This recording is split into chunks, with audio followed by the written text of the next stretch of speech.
કેમ છો મિત્રો? બરોબર, અત્યાર સુધી આપણે x વર્સિસ t ઉપરથી વેગ શોધતા, v વર્સિસ t ઉપરથી પ્રવેગ શોધતા એના ઘણા બધા દાખલા આપણે જોયા. આલેખ વાળા બી જોયા અને સમીકરણ વાળા પણ જોયા. જો આલેખ હોય તો ઢાળ વાળી મેથડ અને જો સમીકરણ હોય તો વિકલન વાળી મેથડ આપણે જોઈ. હવે થોડા અમુક કોમન સેન્સ વાળા એક્ઝામ્પલ સ્વાધ્યાયમાં છે એ આપણે જોઈ લઈએ. બરોબર, તો સ્વાધ્યાય 3.2 બે બાળકો a અને b, અહીંયા જે a અને b બાળકો છે બે, તેમની શાળા o થી, આ o એ શાળા છે, અનુક્રમે તેમના ઘરે p અને q, આ a બાળકનું ઘર p અને b બાળકનું ઘર q છે, પરત ફરી રહ્યા છે. મતલબ શાળાએથી ઘરે જયેલા છે. આ બાળક શાળાથી આ રીતે ઘરે જાય છે અને આ બાળક છે શાળાથી આ રીતે ઘરે જાય છે. જેનો સ્થાન વર્સિસ સમયનો આલેખ દર્શાવેલો છે. તો આ પાંચેક એમસીક્યુ સ્વરૂપે તમને ક્વેશ્ચન આપેલા છે. તો જોઈએ પહેલો question, b oblique a oblique b કરતા શાળાની નજીક રહે છે. હવે આનો મતલબ શું? તમે જો અહીંયા b લેશો તો અહીંયા a લેવાનું, તમે જો અહીંયા a લેશો અહીંયા b લેવાનું. એનો મતલબ શું કે b એ a કરતા શાળાની નજીક રહે છે અથવા a b કરતા શાળાની નજીક રહે છે. મતલબ કોણ કોના કરતા નજીક રહે છે એવું પૂછેલું છે. તો જો આ છે શાળા અને આ છે બાળક અને બાળકનું ઘર. તો તમે જોઈ શકો છો કે ભાઈ શાળાથી સૌથી નજીક કોનું ઘર છે બેમાંથી? તો ઓબ્વિયસલી p. તો આ p કોનું ઘર છે એનો મતલબ જવાબ શું થઈ ગયો કે a b કરતા શાળાની નજીક રહે છે. સિમ્પલ ઉપરથી જોવાનું છે જે a એ નજીક છે b કરતા. બીજો ક્વેશ્ચન કે b એ a કરતા અથવા a એ b કરતા શાળાએથી વહેલી શરૂઆત કરે. તો બેમાંથી વહેલા શરૂ કોણ કરે? ઘરે જવાનું. તો જોઈ શકો છો આ a છે એ શરૂઆત અહીંયાથી કરે છે, જ્યારે b છે એ અમુક સમય પછી શરૂ કરે છે. આ a એ t બરાબર 0 આગળથી શરૂ કરે છે અને આ જે b છે એ અમુક સમય પછી કરે છે શરૂઆત. તો ઓબ્વિયસલી કે જે શરૂઆત પહેલાથી કરે એ શાળાથી વહેલી શરૂઆત કરે એવું કહી શકો. તો આપણો કોનો આલેખ છે? a નો. મતલબ a એ b કરતા વહેલી શરૂઆત કરે. a b કરતા શાળાએથી વહેલી શરૂઆત કરે. મતલબ a શરૂઆત પહેલા કરે અને b અમુક સમય પછી કરે. ચાલો આગળ જોઈએ. ત્રીજો સવાલ, b એ a કરતા અથવા a એ b કરતા. તો જો બેમાંથી કોઈ એક લેવાનું, ક્યાં તો b એ લો ક્યાં તો a b બોલો, ચાલે. કરતા ઝડપથી ચાલે છે. તો x વર્સિસ t નો આલેખ છે કોની ઝડપ વધારે. તો x વર્સિસ t ઉપરથી v શોધવું હોય તો ઢાળ શોધવો પડે. બરોબર, ઢાળ જેનો મોટો એની ઝડપ મોટી. તો તમે જોઈ શકો થીટા, આ પહેલા બાળક માટે થીટા 1 અથવા થીટા a અને બીજા બાળક માટે થીટા b. તો tan થીટા ઢાળ શોધવાની બીજી મેથડ, જેનો થીટા મોટો એનો tan મોટો, tan થીટા મોટો એનો ઢાળ મોટો, જેનો ઢાળ મોટો એની ઝડપ પણ મોટી. તો આ બેમાંથી મોટો થીટા કોનો? b નો. તો b નો થીટા મોટો તો tan થીટા b મોટો, tan થીટા b મોટો તો ઢાળ મોટો, અને ઢાળ મોટો તો ઝડપ વધારે. આમે ખબર પડે કે આ સ્લોપ અને આ સ્લોપ. હવે આમાં b નો સ્લોપ મોટો છે તો ઓબ્વિયસલી છે d ની ઝડપ કેવી થશે? વધારે.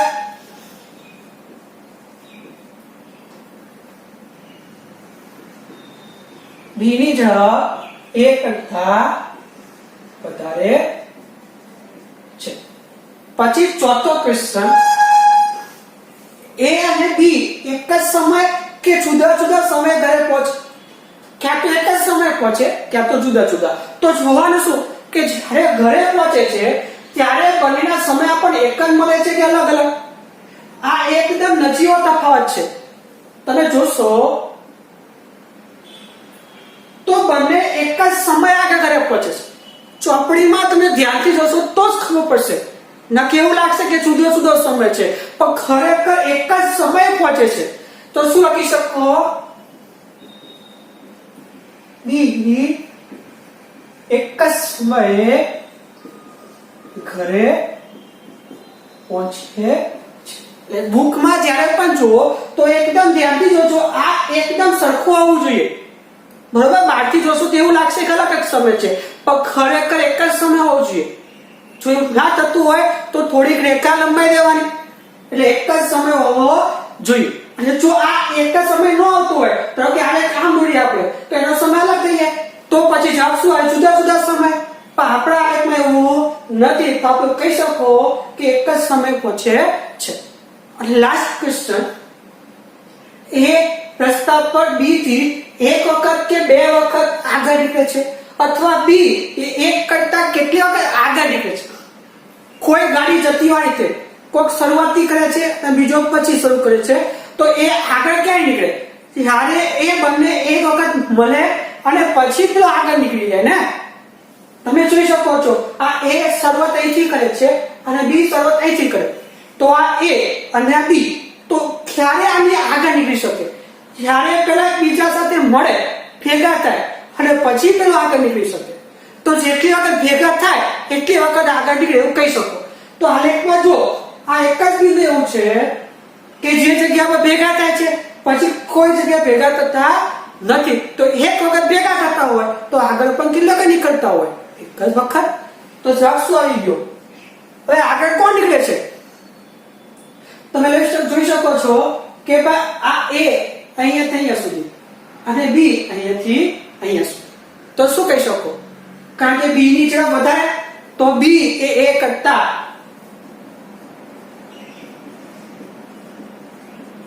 એક વખત આગળ નીકળે। તો જો ભૂલ ના થાય, કારણ કે બી ની ઝડપ મોટી છે તો જેની ઝડપ મોટી વધારે હોય એ જ આગળ નીકળશે ને, એટલે ભૂલથી તમે એવું લખતા નહીં કે એ આગળ નીકળી જાય। જો એ આગળ નીકળી જાય તો કદી મળવાના જ નથી। મળવા માટે ફરજિયાત આની ઝડપ વધારે હોવી જોઈએ, એટલે બી એ કરતા એક વખત આગળ નીકળશે। આ થઈ ગયો જવાબ, બરોબર? તો આ રીતે આલેખ ઉપરથી કોઈ પણ ટાઈપના એમસીક્યુ પૂછે તો તમને આવડવા જોઈએ। હવે લખી લો, ચાલો।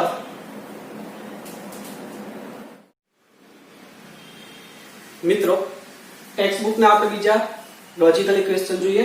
સ્વાધ્યાય 3.3, એક મહિલા સવારે 9 કલાકે પોતાના ઘરેથી 2.5 કિલોમીટર દૂર આવેલા પોતાના કાર્યાલય પર 5 કિલોમીટર પર કલાકની ઝડપે સીધી સડક પર ચાલીને જાય છે। એક મહિલા સવારે 9 વાગે ચાલુ કરે, બરોબર, ચાલવાનું, તો ત્યાંથી કેટલું કિલોમીટર દૂર છે એની ઓફિસ? તો 2.5 કિલોમીટર, બરોબર, અને ઝડપ આપી છે 8 થી।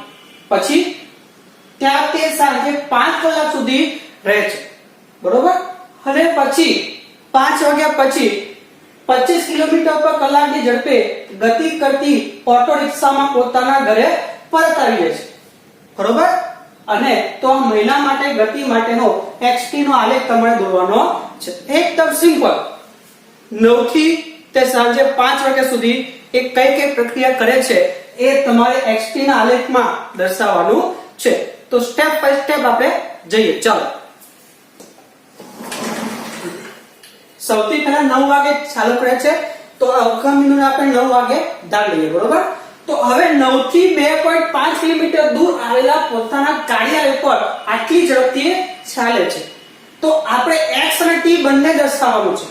તો x તો તમને કહી દીધું છે 2.5 કિલોમીટર, તો એના ઘરેથી ઓફિસ જવા માટે કેટલો સમય લાગે એ આપણે શોધવો પડે। તો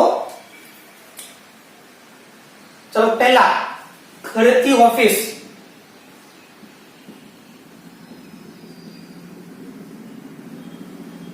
તો આપણી પાસે ઘરથી ઓફિસ જવા માટે અંતર છે અને આપણી પાસે શું છે? બીજું ઝડપ છે 5, તો આપણે લઈ શકીએ ઝડપ બરાબર અંતરના છેદમાં સમય।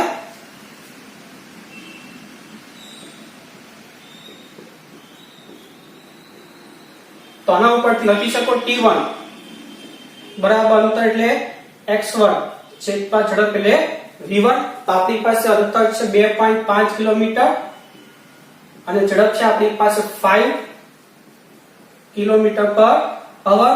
તો t1 બરાબર કેટલું થાય? હાફ અવર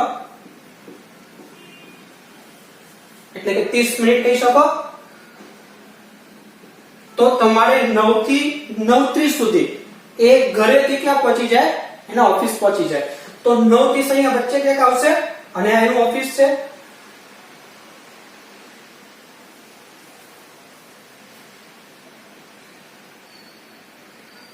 બરોબર? તો આ રીતે દોરવી પડશે.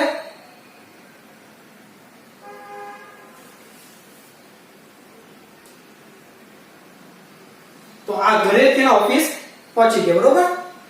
અહીં નામ આપીએ આપણે O, અહીં આપીએ A. હવે તો હવે એ ઝડપે ગતિ કરીને ત્યાં પહોંચી ગયા. પછી ત્યાં તે સાંજે 5 વાગ્યા સુધી એમને એમ જ રહે છે. આ આપણું કેટલા કલાક છે? 9 કલાક અને 30 મિનિટ.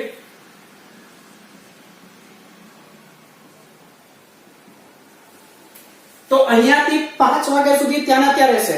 બરોબર? ઓફિસ માટે 5 વાગ્યા સુધી.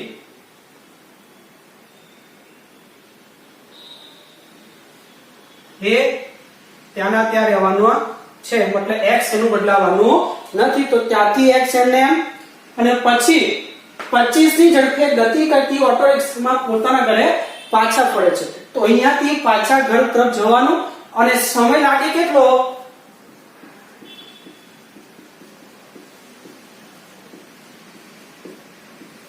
તો પાછું સેમ આપણી પાસે ઝડપ છે 25 અને અંતર પાટું લેવાનું 2.5.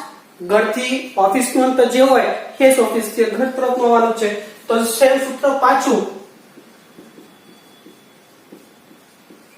અંતર આપણું 2.5 કિલોમીટર અને છેદમાં v2 આપણું 25 કિલોમીટર પર અવર. તો કેટલો થાય પાવેગા? તો t2 બરાબર 10 કલાક થાય. 1/10 કલાક. અને જો તમે મિનિટમાં રૂપાંતર કરવું હોય તો 60 વડે ગુણી નાખો તો તમારું થઈ જાય 6 મિનિટ. મતલબ 5 કલાક પછી માત્ર 6 મિનિટમાં એ ઓફિસથી ઘરે આવી જાય. તો 5 કલાક પછી 6 મિનિટ લખ્યું હોય તો શું લખી શકો? 5.06 કલાક લખો, અથવા આયુ પર લખી શકો 5 અવર એન્ડ 6 મિનિટ. તો અહીંયાથી ઘરે આવી જવાનું.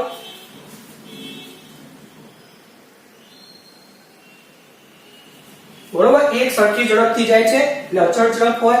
તો આપણને ખબર છે કે ભાઈ x વર્સિસ t નો આલેખ આ રીતનો હોય તો ઝડપ અચળ હોય. તો અહીંયાથી ઘરે જવાની ઝડપ અચળ એટલે આ રીતે, પછી સ્થિર એટલે આ રીતે, અને પછી પાછી ઝડપ એવી ઓટો રિક્ષાની છે 25 એ પણ અચળ. તો આલેખ નીચે તરફ સ્લોપમાં લેવો પડે આ રીતે.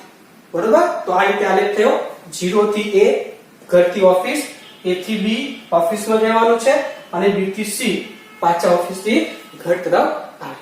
આ રીતે x વર્સિસ t નો આલેખ દોરી શકાય છે. નેક્સ્ટ એક્ઝામ્પલ જોઈએ. સ્વાધ્યાય 3.4 આપણને જેવો જ છે, માત્ર આલેખ દોરવાનો છે. એક દારૂડિયો એક સાંકડી ગલીમાં 5 ડગલા આગળ ભરે છે. એક સાંકડી ગલીમાં એક દારૂડિયો 5 ડગલા આગળ અને 3 ડગલા પાછળ. 5 ડગલા આગળ જાય ત્યાંથી 3 ડગલા પાછળ આવે. ત્યારબાદ ફરીથી 5 ડગલા આગળ અને 3 ડગલા પાછળ ફરે, અને આ રીતે ચાલતો જ રહે છે. મતલબ પહેલા 5 આગળ, પછી 3 પાછળ, પાછો 5 આગળ, 3 પાછળ, પાછો 5 આગળ, 3 પાછળ, આમ ચાલ્યા જ કરે છે. તેનું દરેક પગલું 1 મીટર લંબાઈ. મતલબ જો 5 ડગલા ચાલે તો 5 મીટર અંતર, 3 ડગલા ચાલે તો 3 મીટર અંતર, અને તે માટે 1 સેકન્ડ સમય લે છે. મતલબ 1 ડગલાનો સમય 1 સેકન્ડ. તો 5 ડગલા માટે 5 સેકન્ડ, 3 ડગલા માટે 3 સેકન્ડ. તો તેની ગતિ માટે xt નો આલેખ દોરો. તેની ગતિનો પ્રારંભ બિંદુથી 13 મીટર દૂર આવેલા ખાડામાં તે કેટલા સમય બાદ પહોંચશે? બરોબર? તો ખાડો છે તેની ગતિ શરૂ થાય ત્યાંથી 13 મીટર દૂર. તમે જોઈ શકો છો આ x અહીંયા 0 થી ચાલુ કરશું તો આ 13 મીટર દૂર ખાડો છે. તો ખાડામાં પહોંચવા માટે કેટલો સમય લાગે એ આપણે આલેખ દોરીને બતાવવાનો છે. તો આપણે એક તો સિમ્પલ દાખલો થઈ ગયો. 5 ડગલા આગળ, 3 ડગલા પાછળ. તો જોતા જઈએ, અને એક સરખી ઝડપથી જશે એટલે એનો ઝડપ અચળ હોવી જોઈએ. તો x વર્સિસ t નો આલેખ આપણે આમ દોરશું એટલે ઝડપથી થશે અચળ, કે તો આપણે આમ દોરશું તો ઝડપ અચળ થશે. તો સૌથી પહેલા 5 ડગલા જઈએ તો 0 થી 5 ડગલા તમે જાઓ એટલે કેટલું મીટર અંતર કાપવાનું 5 મીટર, બરોબર. અને 5 ડગલા જાઓ તો સેકન્ડ થાય 5, મતલબ સૌથી પહેલા ક્યાં પહોંચી ગયો એ 5 ડગલા આગળ જશે તો અહીંયાથી અહીંયા પહોંચી જવાનો છે. હવે ત્યાંથી 3 ડગલાની પાછળ, તો જો હવે આગળ ને પાછળ કીધું છે તો અહીંયાથી પાછળ જવાનું 3 ડગલા, તો 5 માંથી 3 ડગલા આવી જાય તો ક્યાં પહોંચી જાય અહીંયા. અને સેકન્ડ કેટલી, તો 5 થી બીજા 3 ડગલા માટે મતલબ 3 સેકન્ડ બીજી, તો 5 સેકન્ડ પછી 3 સેકન્ડ બીજી એટલે કેટલી આવે 8 સેકન્ડ. તો અહીંયા ધારો કે 8 હોય તો ક્યાં પહોંચી ગયો છે અહીંયા પહોંચી ગયો. તો આ થઈ ગયો 5 ડગલા આગળ અને 3 ડગલા પાછળ. આ A, આ B, આ C.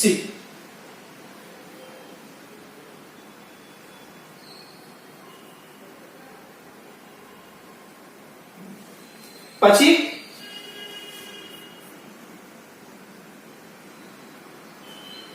પાછો 5 ડગલા આગળ લેવાનો, તો હવે ક્યાં આવી ગયો 2 મીટર અંતરે, તો ત્યાંથી 5 મીટર આગળ જતો 7 મીટર, તો અહીંયા આવશે આ બાજુ ક્યાં.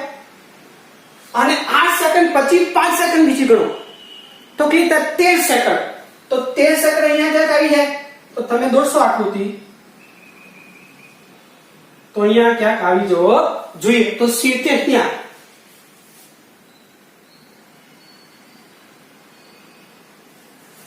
ડી બિંદુ ઝડપ અચળ છે એટલે તમારો આલેખ સ્લોપમાં લેવો પડે તો જ x વર્સિસ t નો આલેખ આવો હોય તો ઝડપ અચળ થશે. હવે પાછો 3 ડગલા પાછળ, તો 7 થી 3 ડગલા મતલબ 4 આગળ આવે ક્યાં, અને 13 સેકન્ડ છે અહીંયા, તો 3 ડગલા પાછળ આવે તો 13 ને 3 બીજા કેટલા 16, તો અહીંયા આવી જાય 16.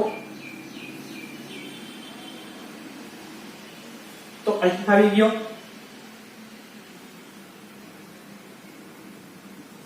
ડી, આ ઈ. બસ આજના આમ ચાલતા જવાનું છે આગળ. 16 થી બીજા 5 ડગલા, તો 16 ને 5 16 21 સેકન્ડ થશે. અહીંયા 7 આવી ગયા 4 આગળ, ત્યાંથી પાછા 5 ડગલા જા 9 આગળ,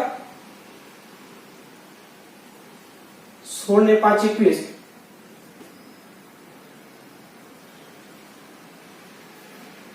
મતલબ અહીંયા આવી જશે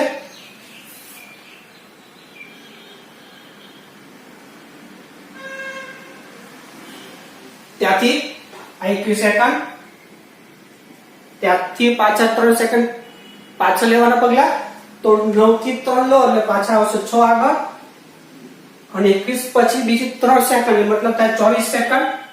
તો ધારો કે અહીંયા 24 સેકન્ડ હોય તો અહીંયા બિંદુ G, પછી પાછું ત્યાંથી 5 ઉપર, તો 6 ને 5 11, અને અહીંયા 24 ને 5 29.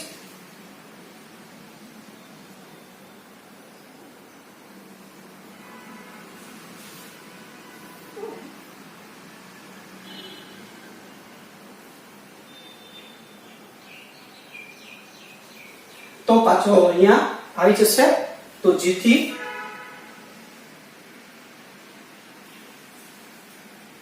H, પછી ત્યાં તો પાછા 3 ડગલા પાછળ લેવાના, તો 11 માં 3 ડગલા નીચે પાછા એટલે આવશે 8 આગળ, અને 29 ને બીજી 3 સેકન્ડ તો થશે 32.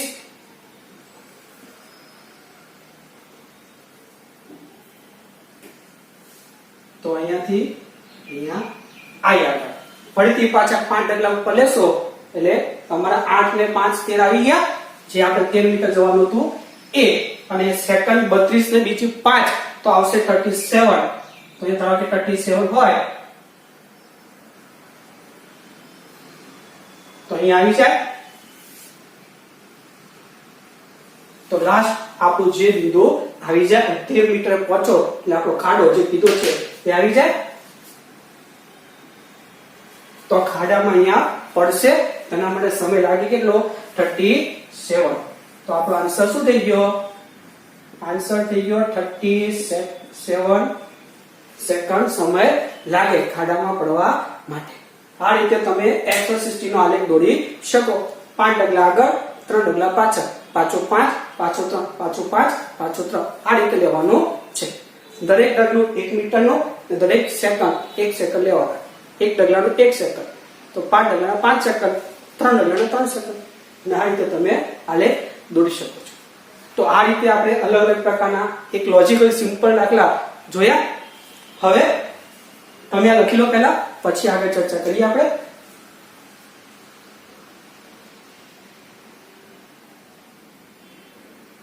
હવે મિત્રો આગળ વધીએ એના પહેલા અત્યાર સુધી જેટલી વસ્તુ જોયું છે એનો એક નાનો સિનારિયો તમને બતાવો. તો આપણે શરૂઆતથી ચર્ચા કરીએ, બરોબર, જેમાં આપણે પથ લંબાઈ સ્થાનાંતરની વાત કરીએ તો ત્યાંથી આપણે કેટલી વસ્તુ જોઈએ અલગ અલગ વેરાયટી વાળી, એનું એક નાનું ટેબલ બનાવેલું છે આપણે. તો જોઈએ. સૌથી પહેલા આપણે અંતર. તો આપણી પાસે અંતરના માંથી કયા કયા ટાઈપના દાખલા બની ગયેલા હતા તો એ લખીએ. તો સૌથી પહેલું હતું કયું? તો સૌથી પહેલું સરેરાશ ઝડપ, બરોબર. x એ અંતર પણ હોઈ શકે અથવા સ્થાનાંતર પણ હોઈ શકે. તો સૌથી પહેલા આપણે સરેરાશ ઝડપના દાખલા જોયા હતા, જેમાં સૂત્ર કયું હતું? પથ લંબાઈ છેદમાં સમયગાળો, બરોબર. તો અંતર આપેલા હોય એના ઉપરથી સરેરાશ ઝડપ પૂછેલું હોય, એ અંતર તમે કોઈ પણ દિશામાં આપેલું હોય. પછી આના ઉપરથી સ્થાનાંતર ઉપરથી બીજું શું શોધેલું આપણે? સરેરાશ વેગ. ત્યાં છે આનું સૂત્ર સ્થાનાંતરના છેદમાં સમય.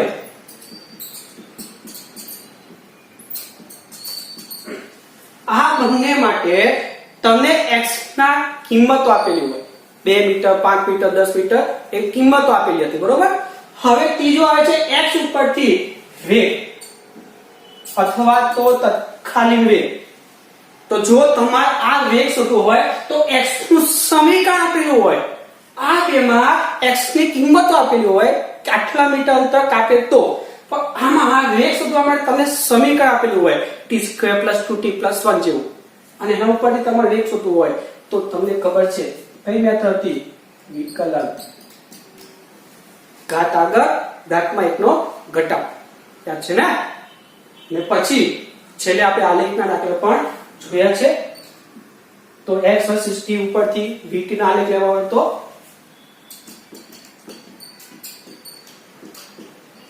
છે x વર્સિસ t ઉપરથી v વર્સિસ t ના આલેખ લેવા હોય તો શું કરતા? આપણે ઢાળ શોધતા. એ ઢાળની બે મેથડ. પહેલી કઈ? ઢાળનું સૂત્ર y2 - y1 છેદમાં x2 - x1. યાદ છે ને? જો મૂલ્ય આપેલા હોય તો, આના જેમ મૂલ્ય આપ્યા છે એવા આપેલા હોય તો, અને જો આપણે થીટા આપેલો હોય તો આપણી બીજી મેથડ ઢાળવાળી, ઢાળ બરાબર tan થીટા. આટલી વસ્તુ આપણે જોઈ ગયા સ્થાન અને સ્થાનાંતર પરથી. એવું કે આપણે વેગ ઉપરથી પ્રવેગ પણ જોઈ ગયા છે. તો વેગ ઉપરથી પ્રવેગમાં કઈ કઈ વસ્તુ? સૌથી પહેલું સરેરાશ વેગ, સરેરાશ પ્રવેગ. એ કેતા શોધવાનો? તો સરેરાશ પ્રવેગ એટલે વેગનો ફેરફાર છેદમાં સમયગાળો, જેને તમે ઢાળ પણ બોલી શકો, કારણ કે પ્રવેગ એટલે વેગના મૂલ્ય આપેલા હોય. તો લખી શકો આપણે v2 - v1 છેદમાં t2 - t1. આમાં તમને સમીકરણ પણ આપેલા હોય ક્યારેક, અને મૂલ્ય પણ આપેલા હોય છે. પછી ખાલી પ્રવેગ અથવા ખાલી પ્રવેગ પણ મૂલ્ય આપણે. તો પ્રવેગ માટે આપણી પાસે કઈ મેથડ હતી? વિકલન. v નું એક વખત વિકલન તો પ્રવેગ, અને જો x આપેલું હોય તો એક વખત કરો તો વેગ મળે, બીજી વખત કરો તો પ્રવેગ મળે. અને છેલ્લું આલેખ vt ના પરથી આપણે કીધું હોય at. v નો આલેખ આપેલો હોય અને આપણે એનો આલેખ પૂછ્યો હોય તો પ્રવેગ પૂછ્યો હોય તો આપણે શું કરીએ છીએ? ઢાળ. ફરીથી પાછું ઢાળની બંને મેથડ તમને ખબર જ છે. તો આટલી વસ્તુ અત્યાર સુધી આપણે જોઈ ગયા છે. x ઉપરથી v, v ઉપરથી a. હવે નેક્સ્ટ લેક્ચરમાં આપણે રિવર્સ પ્રક્રિયા કરવાની છે. a ઉપરથી v, v ઉપરથી x. તો નેક્સ્ટ લેક્ચરમાં આપણે જોઈશું. તો આટલી વસ્તુ લખી લો. ચાલો.